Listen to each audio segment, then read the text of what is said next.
Eh bien bonjour à tous, aujourd'hui on va faire une multi-review de 4 films de guerre de la Seconde Guerre mondiale que j'ai vus récemment, 4 classiques apparemment, parce que je dis apparemment parce qu'il y en a 3 sur les 4 que je connaissais pas, en tout cas pas du tout, voire juste de nom pour Casablanca.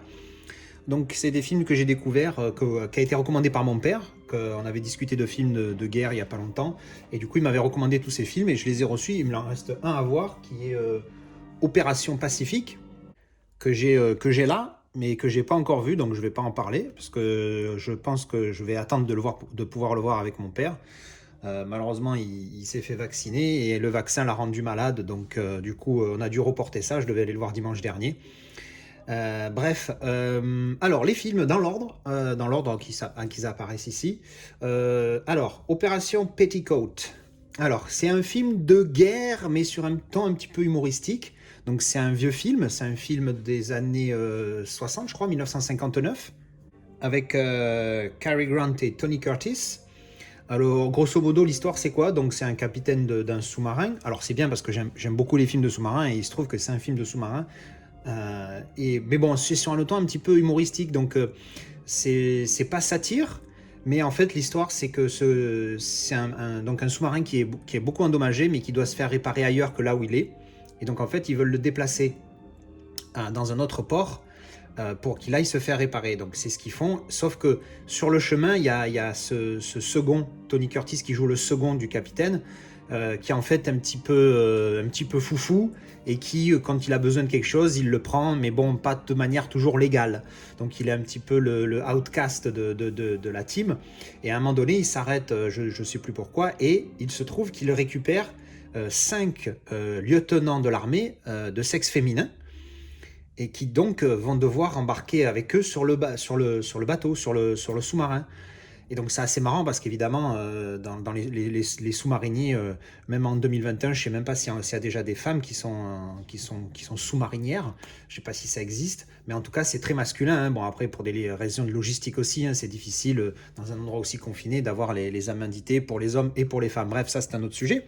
Donc voilà, donc c'est cette histoire-là, et puis c'est le côté un petit peu humoristique de ce que feraient des femmes dans un sous-marin. Alors bon, voilà, c'est plus une comédie qu'autre chose qu'un film de guerre, parce que bon, il y a des scènes un peu de guerre, mais c'est vraiment plus une comédie qu'autre chose. Donc vraiment sympa, j'ai beaucoup aimé, j'ai mis un bon 6, parce que bon, c'est pas un grand film non plus, et puis c'est pas un film de guerre, c'est une comédie, donc c'est un bon 6, c'est presque un 7, mais j'ai mis que 6, mais c'est un très bon film.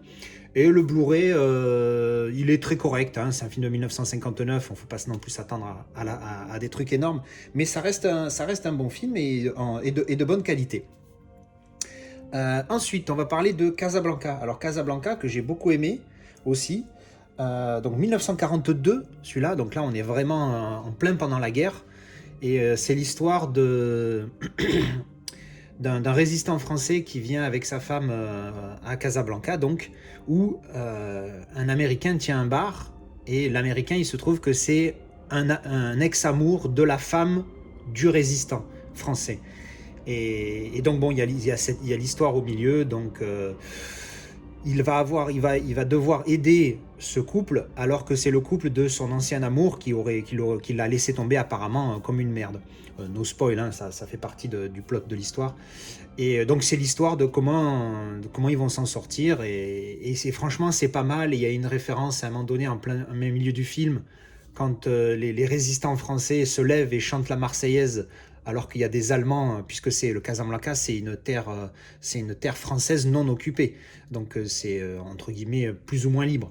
Mais il y a quand même des Allemands qui y vont, et les Allemands se mettent à chanter dans le bar, et là les résistants français, il y en a un, il y va, il dit joue la Marseillaise, et il commence à jouer la Marseillaise, et là il y a tout le bar qui se lève, et tout le monde qui monte son côté résistant, c'est juste énorme. Et j'ai trouvé cette scène magnifique. Donc 1942 quand même, hein, donc c'était un film qui a été tourné pendant la guerre, c'est quand même énorme. Et donc voilà, donc il a 8,5 de moyenne sur IMDb. Moi j'ai mis que 7, parce que je trouve qu'il vaut pas plus, mais ça reste, c'est un film, c'est marrant parce qu'il y a des fois des films qui m'enthousiasment beaucoup, mais je vais mettre une moins bonne note que certains films qui m'enthousiasment moins, parce que je trouve que le film est meilleur. Mais bon, bref, j'y vais au feeling, donc voilà, c'est un très bon film, je le recommande fortement. J'ai mis 7, 8,5, franchement un peu trop à mon avis, mais c'est pas mal. Donc c'est un film qui est vraiment pas mal. Ensuite, on va continuer avec, pour rester dans Cary Grant, puisqu'il y avait Cary Grant dans le prochain, j'aurais dû enchaîner les deux d'ailleurs, Destination Tokyo, qui lui aussi est un film de sous-marin, j'aurais dû enchaîner ces deux-là, mais bon, c'est pas bien grave, donc Cary Grant et John Garfield. Alors, Destination Tokyo, qui lui est un film de 1943, donc un an après Casablanca, rien à voir, hein, parce que c'est pas les mêmes acteurs, enfin bref. Donc 1943, pareil, un film tourné pendant la guerre. Enfin, je sais pas, moi il y a quelque chose pas qui me choque, mais je trouve ça hallucinant, un film qui est sorti en 43, donc il a dû être filmé en 41-42. Pendant la guerre, alors qu'après 41, après Pearl Harbor, les Américains étaient déjà en pleine guerre, et malgré tout, ils ont fait un film comme ça. Enfin, je sais pas pourquoi, mais je trouve ça, je trouve ça énorme. Enfin bref, qu'est-ce que c'est Destination Tokyo? C'est l'histoire d'un sous-marin qui doit s'infiltrer dans la baie de Tokyo, d'un sous-marin américain, hein, bien sûr, qui est dans la baie de Tokyo pour recueillir des informations pour une attaque américaine sur Tokyo. Bon, alors je sais pas si c'est tiré de faits réels, pour le coup, celui-ci. Mais donc c'est l'histoire, et donc film de sous-marin, et là pour le coup vrai film de sous-marin, un vrai film de guerre sous-marin, qui donc, bon, de l'époque, hein, attention, faut pas, c'est noir et blanc, c'est en 4/3, mais on s'en fout, hein, l'histoire est vraiment pas mal. J'ai beaucoup aimé celui-là, j'ai mis 8, il a 7,1 de moyenne, mais moi j'ai mis 8 parce que je trouve qu'il est bien, et surtout pour l'époque, il est vraiment très bien, et c'est un très bon film de sous-marin. Et puis bon, si vous avez déjà vu mes vidéos, vous savez que les films de sous-marin, c'est mon dada, et donc je recommande fortement ce film qui est très très très bon, Destination Tokyo donc. Et on va finir avec pour moi, le meilleur des quatre. Un classique aussi. Alors lui, il est un petit peu plus récent. Il est de 1970. Donc on a eu 42, 43, 59. Et la 70, c'est Tora, Tora, Tora. C'est un excellent. Je viens juste de le finir, hein, vous voyez, le film le générique est fini, c'est revenu au menu depuis tout à l'heure, j'ai la musique en boucle. J'espère que vous l'entendez pas trop. Bref, donc Tora Tora. Alors là, j'ai mis le collector DVD juste en dessous, juste pour illustrer, que je vais garder parce qu'il est vraiment cool. Donc Tora Tora Tora, en plus avec une version longue japonaise. Alors sur IMDb, il parle de 10 minutes supplémentaires. Sauf que j'ai mis la version normale, il y a les deux, hein, la version theatrical version et la version longue japonaise. Alors je sais pas pourquoi il l'appelle japonaise, mais bon. Et peut-être parce que les deux scènes qui sont rajoutées sont des scènes où on voit que des japonais. C'est parce qu'on voit en fait sur ce film, donc ça parle de Pearl Harbor, pour ceux qui connaissaient pas l'histoire, ça parle de comment avant et pendant l'attaque de Pearl Harbor. Mais c'est qui est très bien dans ce film-là, j'en avais déjà parlé le jour où je l'avais unboxé, où je l'avais déballé. C'est qu'on voit les deux côtés. On voit le côté américain, le côté japonais, et puis on se rend compte qu'il y a eu des erreurs des deux côtés. Bon, évidemment, c'est un film qui est plus américain que japonais, donc forcément, il y a un petit côté à la fin, un petit côté pro-américain, mais bon, c'est tellement normal à la limite, j'ai envie de dire, dans ce film-là, que ça me choque moins que par exemple quand on voit la trilogie des Fallen dont j'ai fait la revue il n'y a pas longtemps, où là c'est tellement pro-américain, et les méchants terroristes, et les méchants russes, et les méchants machins, gna gna gna gna. Là c'est réalistique, et puis d'après ce qui est dit dans le film, c'est tous les noms et les dates et les lieux, tout ça c'est très juste par rapport à la réalité. Donc très très bon film. Et donc au final, les scènes rajoutées par rapport à la version cinéma, il n'y en a que deux.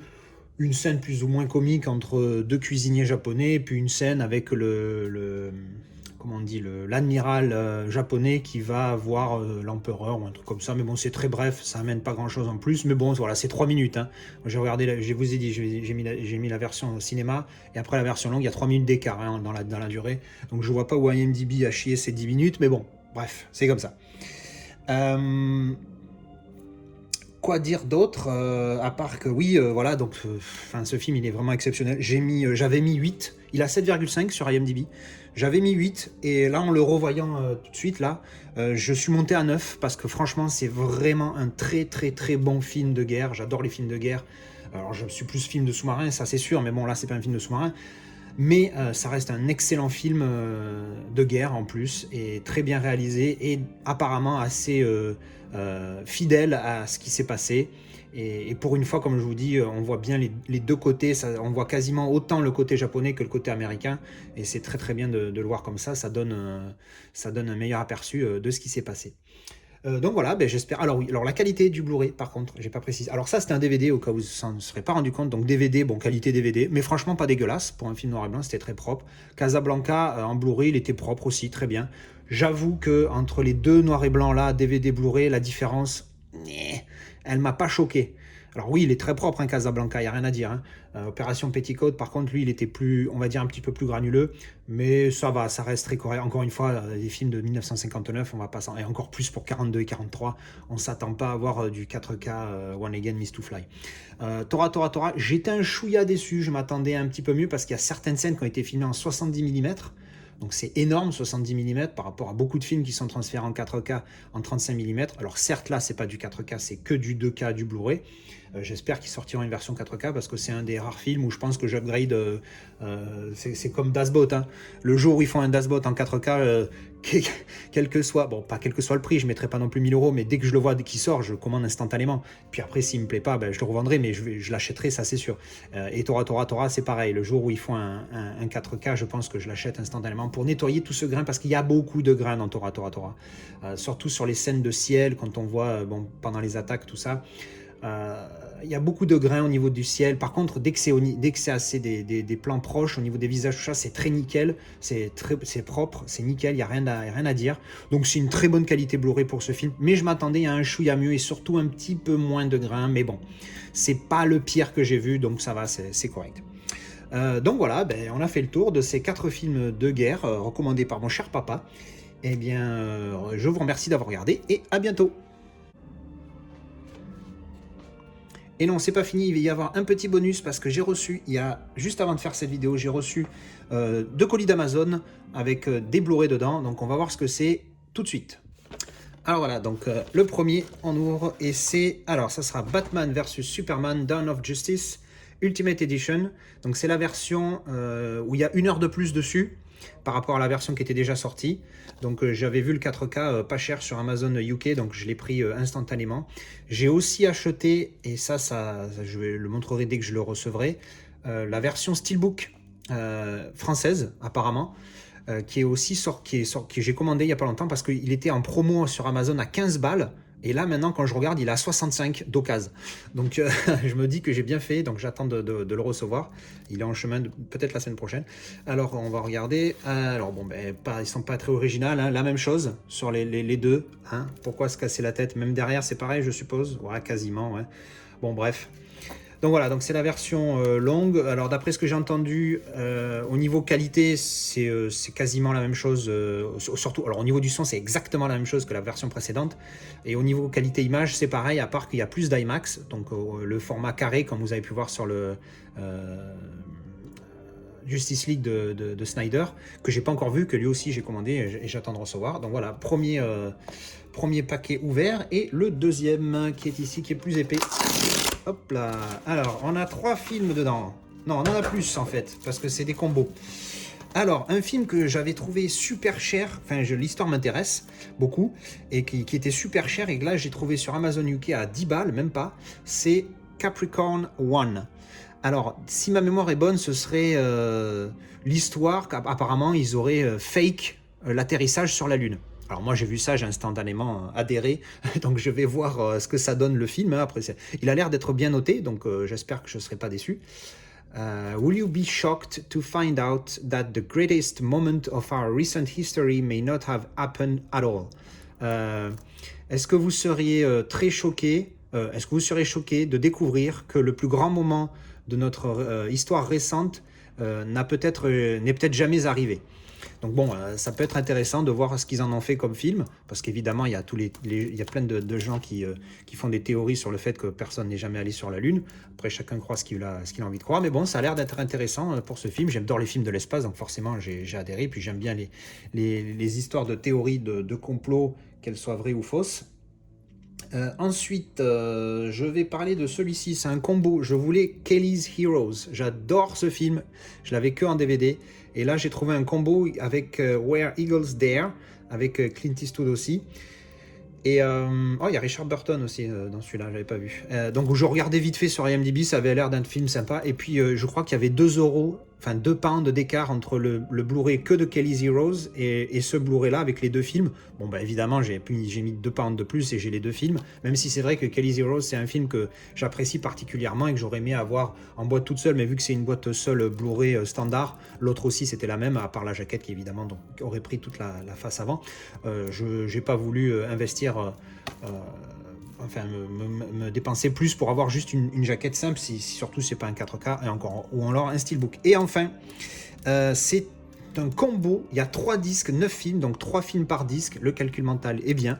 En fait pourquoi j'ai acheté ça? Parce que je voulais absolument Deep Impact, film de catastrophe avec des astéroïdes, des comètes, tout ça. Moi, je suis ultra fan. Armageddon, tout ça, j'aime bien. Alors après, c'est Armageddon, c'est pas une référence, mais c'est un bon film que j'aime beaucoup sur l'espace, tout ça. Bref, donc Deep Impact, qui pour moi est un peu mieux qu'Armageddon, si ma mémoire est bonne, il faut que je le revoie. Et je le voulais absolument en Blu-ray.